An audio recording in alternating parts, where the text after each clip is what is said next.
Bon, Ludivine, merci de nous recevoir dans ta cuverie, aux Hospices de Beaune. Tu viens de terminer les vendanges du millésime 2019. Ouais, ça y est, déjà. Ça y est, déjà, il y a beaucoup de choses à en dire. Oui, il y a eu beaucoup de choses à faire. Beaucoup de choses à faire. Qu'est-ce que tu peux nous dire pour nos clients français et nos clients brésiliens qui te connaissent et qui nous suivent depuis longtemps? Qu'est-ce que tu peux nous dire sur la partie viticulture de ce millésime 2019? Alors que ça a été un millésime où la climatologie nous a complètement guidés, c'est toujours le cas, mais je dirais encore plus cette année.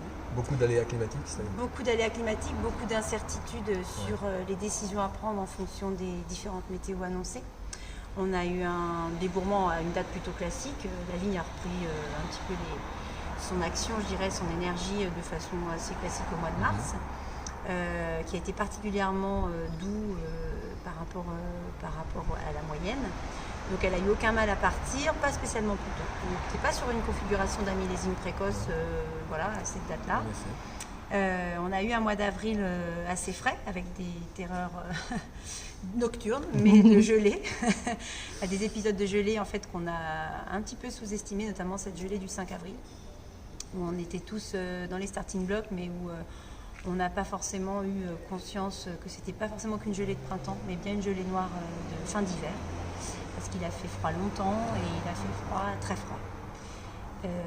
Donc, premier aléa. Ensuite, la vigne, tant bien que mal, est quand même partie. Donc, on a attendu qu'elle soit plutôt bien développée, nous, pour apposer notre premier traitement. Oui. Viticulture bio, ça n'a pas changé.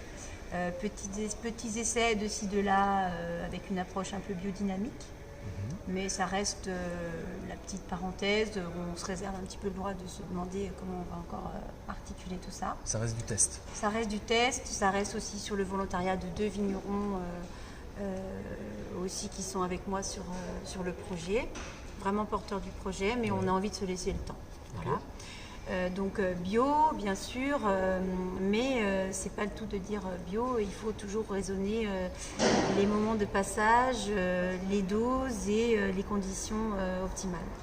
On a eu une année avec beaucoup de vent, donc on a eu à surveiller aussi énormément les moments où on pouvait les traiter. Jusqu'au mois de, je dirais fin mai, ça a été assez compliqué de trouver les fenêtres météo opportunes.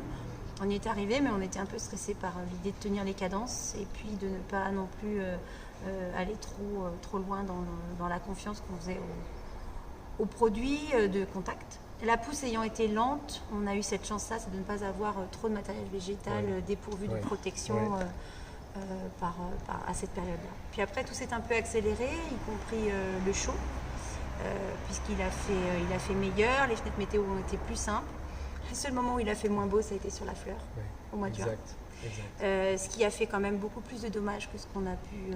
Enfin, on le dit maintenant, mais si on se reprojette, on était plutôt confiants, on s'est dit « Oh si, la fleur est quand même passée, mieux à tel endroit, moins bien à un autre, mais globalement, ça s'est bien passé. » Ce qu'on n'a pas mesuré, c'est l'hétérogénéité de la fleur. Et c'est une fois qu'on a eu les chutes de capuchon, donc juste 8 jours après, qu'on s'est dit « Oh là là, il y a déjà des petits grains tout verts, type grain de plomb, voire petits pois. » Et puis des fleurs à peine finies.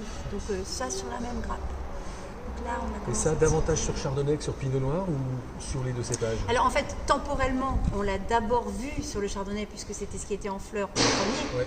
Mais en fait, sur le Pinot Noir aussi. Et d'ailleurs, les secteurs qui sont plus tardifs en Pinot Noir, notamment pour nous, par exemple, si j'ai une parcelle qui me vient comme ça à l'esprit, les pomards premiers crus et les arvelets, qui est toujours plus tardif, où la fleur s'est faite plus tard, donc dans de meilleures conditions. On avait des grappes beaucoup plus homogènes, qui ont certes mûri plus tard, mais qui étaient beaucoup plus régulières. Donc voilà, difficulté à ce moment-là, mais état sanitaire plutôt bon. Grosse pression d'oïdium, grosse pression d'oïdium. Autant on a eu le mildiou l'an dernier, autant là les données étaient un peu différentes. C'était l'oïdium, vraiment un temps comme d'habitude en fait, avec du vent, de la chaleur, de la tiédeur, un peu des nuits plutôt douces aussi en température. Donc voilà, la tiédeur, l'obscurité et puis l'humidité propice aux champignons. Mais on a plutôt bien tenu. Autant on a eu quelques petites attaques sur feuilles et on était inquiet dans certaines parcelles de chardonnay qui est plus sensible naturellement. Et en fait, ça ne s'est pas du tout déployé sur grappe parce qu'on a quand même sorti la grosse artillerie, donc méthode culturale en adéquation. On a effeuillé de bonne heure parce que le l'idiome n'aime pas l'UV. En même temps, on a rogné un peu plus haut parce qu'il faut quand même par l'ombre portée protéger aussi ce qu'on vient de déshabiller un petit peu en termes de fruits pour protéger les fruits. Donc voilà, quand même une méthode, des pratiques culturales adaptées à ces situations un petit peu déjà sanitaires. Et en même temps, il faisait très chaud et le premier épisode de canicule est arrivé. Donc là, on est en juillet. Donc on s'est dit, mince, on a effeuillé, il vient de faire chaud. Est-ce qu'on a eu raison? Oui, on a eu raison. Alors on peut le dire maintenant. Parce que déjà, les raisins se sont habitués à la chaleur, se sont habitués à la lumière. C'est un peu comme notre peau, finalement. Plus on s'expose doucement et longtemps à l'avance, moins on prend de coups de soleil. Voilà, c'était pareil. On a eu de la brûlure à ce moment-là, mais pas tant que ça. On s'est même dit, tiens, super, bravo, la vigne résiste. Et puis, la véraison s'est enclenchée juste après un deuxième épisode caniculaire du mois d'août. Et là, la donne était un peu différente, parce que c'est pas tout d'avoir chaud, mais c'est qu'entre-temps, la vigne a eu soif. Et très souvent, dans l'esprit collectif, on associe les deux. Il faut savoir qu'il peut faire très chaud avec quand même quelques pluies, et à l'inverse, très humide, mais quand même très chaud. Donc la chaleur en elle-même n'a pas à ce moment-là été vraiment le fond du problème, mais le sec a commencé de devenir. Donc on a commencé de voir sur des jeunes vignes un petit peu de défoliation sur le fil du bas, les feuilles du bas.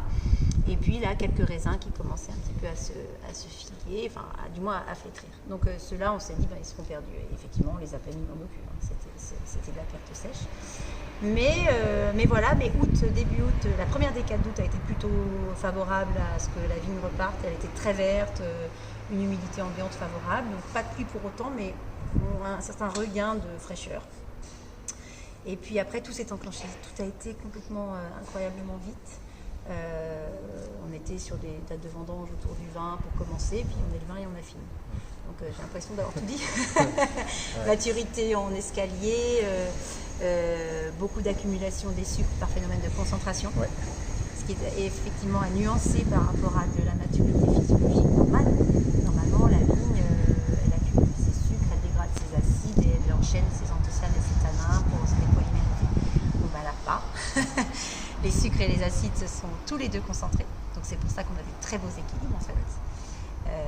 En revanche, on est, je pense, c'est un premier en maturité phénolique, on est un petit peu juste. J'ai l'impression qu'on est un peu décalé, en tout cas.